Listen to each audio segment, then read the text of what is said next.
Okay, guys, so that's our comprehension lesson. This one is about inferring meaning, which is basically an exam skill. So in itself, what I mean is like this is basically working on exam question practice, because this is most of the time this is what we ask you to do in the reading or in the listening, to understand the meaning, to infer kind of meaning, so you can answer. For example, for the true or false. When you're supposed to write positive, negative, or both, all these kind of questions will be basically what we're working on today. It's going really well with the expression lesson, so if you want to do the two not too far from each other, because we were talking about opinions on the expression lesson, and here we're talking about how to understand opinions. So the two lessons are kind of complementary, that's why I've put them together. So here, inferring meaning. So trying to infer positive, negative ideas, opinion justification, and then combining information from different parts of the text. So here, in this Get Started, we have people talking about, first of all, their routine, describing their school. So that's the first exam style question here. I'm not going to say much more about this because that's a comprehension lesson, so I want to make sure you comprehend on your own. So have a look at that, and we're trying to make sure we get each statement from each people, that we don't just necessarily stop at obvious keywords that would give us the opinion, or the positive, negative, such as you won't always have like opinion phrases like j'aime, je déteste. You might have some adjectives, you might have different shades, and that's basically why the expression lesson was done at the same time. The second exam question here, exam style question that they want you to analyze, is about comparing schools. That's very interesting here because comparison, it just means opinions, basically. It's like comparing the positive and the negatives of something, is basically already giving you the idea that this text is about opinions, about understanding the meaning in terms of like subjective meaning. So I'll let you do the Get Started, because I don't want to help you in any way here, and then just join me on Unit 1. Right, so Unit 1 here is how to understand positive and negative ideas. Right. So as I said earlier, you might not always have very explicit sentences like I love, I hate, I believe that. I mean, all these, you kind of know where to look them, so look for them, sorry. So I like, I hate, these are obvious opinion sentences. And then you have like the je pense que, which is not in itself saying if it's positive or negative, but when you see that, well, you kind of know that the opinion is going to follow je pense que. That would be way too easy, and unfortunately that's not what they will give you. Sometimes they just simply give you adjectives, and they'll expecting you to know whether these adjectives are positive or negatives. So for example, let's say horrible, horrible, okay?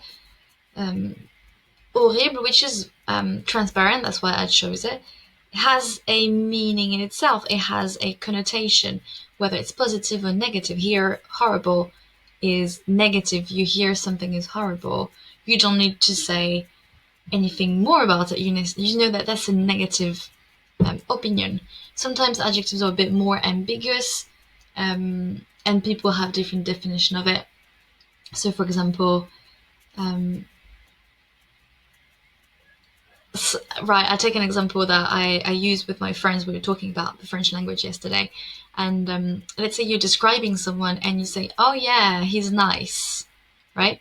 Some people will take nice as a positive, like someone who's kind, someone who is nice, like the literal meaning of nice. And then you have the other people when you're describing a future date, for example, and you're saying, oh yeah, he's nice, and then your friends will be like, ooh, that's bad, because it's like just nice. Like that's a bit simple. So some adjectives, I'm taking a very stereotyped example here, but some adjectives are slightly on the line of whether they're positive or negative. It's just when you don't know in the exam, just take the literal meaning. So here, nice would be positive. Okay, nice would be positive.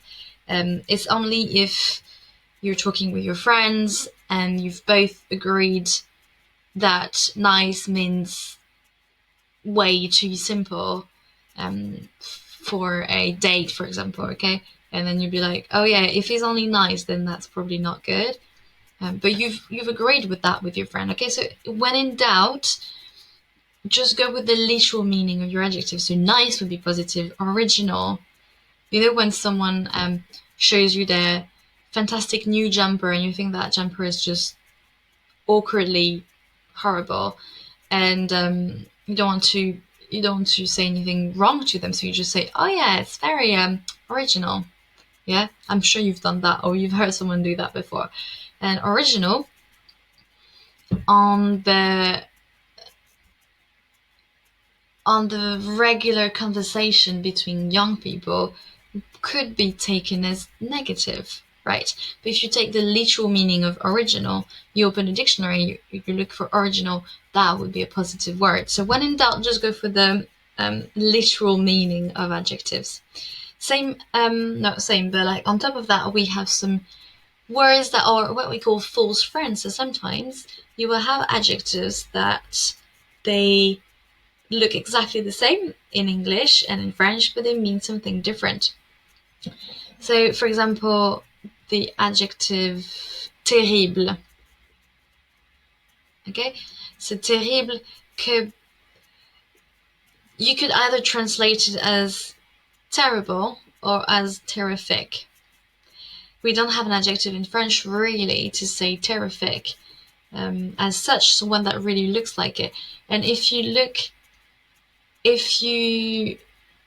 example, if you're in a translation and we ask you to translate from English to French, for example, and you have the adjective terrific. Oh yeah, I love that concert, it was terrific. You need to translate that in French.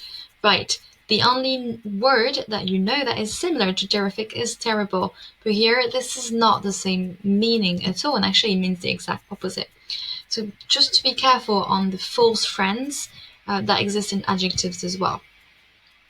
So that's for the first page. I talked a lot about adjectives. There's a lot of other things to have a look at as well in terms of opinion sentence. So I'll let you have a look at this. This is quite similar to the expression lesson, which is good.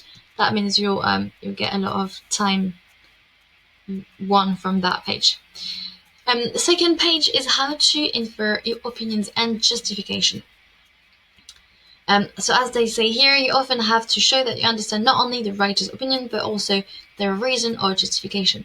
And in some texts, the reason is not always in the same sentence or part of the text as the opinion, so you might have to read more widely to find it out, okay? This is not something that you would have if you were on a foundation course, for example.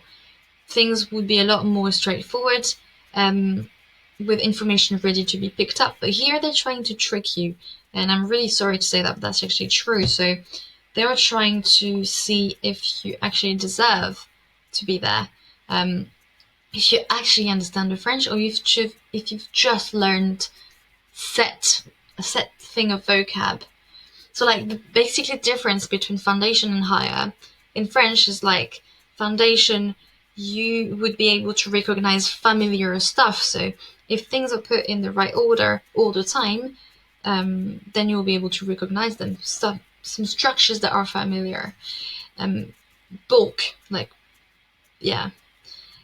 Whether at higher, what we ask you to do is like to understand individually how it works and what the words are individually, not in bulk, but like on their own, and to be able to move them, manipulate them to create something different. So instead of just being knowing something familiar, to be able to manipulate the language so you can create something, or that you can understand something that is relatively new to you. So that's what they are going to try and prove here, when they give you opinion and justification separately. So they might tell you that they hate swimming, and then they will tell you about all the other things that they hate and what they actually like and what they're going to do tonight, and then they're going to come back and say, but this afternoon I still have to go swimming, even though I like all these other things, blah blah blah. I still have to go swimming, which is terrible because I'm afraid of water. That could be an idea. The opinion would be at the beginning of the text, and then your justification is at the end. I'm taking here a very exaggerated example, but that's basically what I would like you to work on in this unit 2, which is page 45. Once you've done that, unit 3 is how to infer meaning by combining information from different parts of the text. So it's getting quite close to what I was just saying about justification and opinions not being at the same space in the text. So it's getting quite close to that. In some higher level texts, you'll find information about the same thing but at different places. So I talked to you about opinion and justification, but it could be listing something. So what are Alice's favorite sports without saying 3? You go and write, go and read the text, and then you just pick on tennis and football, and you write tennis and football, and then you haven't realized that at the end of the text she just said, oh, and I've just started boxing, and boxing is actually becoming one of my favorite things, right? So making sure that you are able to not just jump at conclusion when you see keywords, but to make sure you read everything.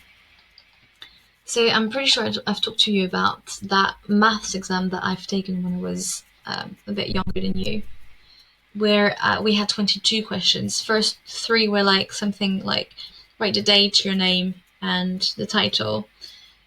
And then it was all very, very hard questions about maths, and I've never been really that good at maths, and it was so difficult. And then the last question was only do question 1, 2, and 3. And I have to say that I didn't just read everything because I usually read everything, but I read everything because I just found the questions difficult. But anyway, the message here is that all the people who didn't read it all at first, they just started answering all the questions, whereas us who read everything, we just wrote date, title, and our names, and then we were done for the exam. Okay, so the message here is read everything. Make sure you understand the full text before you answer your questions, because you might be missing information, and information might not all be at the same space. Okay, so I'll let you do that page 3, which has an exam style question that you can work on, and then it's your turn.